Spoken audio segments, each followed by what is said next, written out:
Tengok dia punya paha ni. Ni, kerang ni nampak batu ni.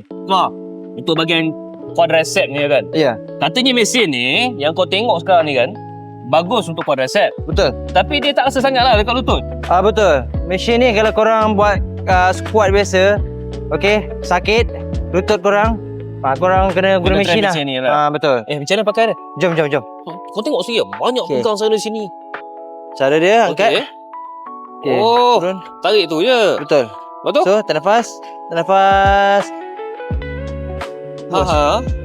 Macam tu. Ternafas.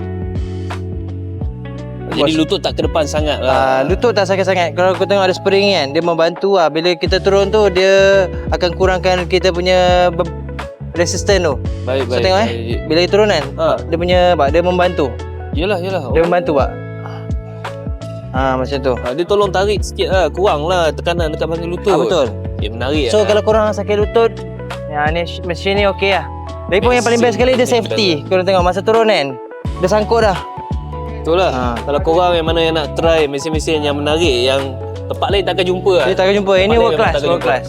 Dekat Gym Paradise Ceras Selatan. Stay tune guys, next video.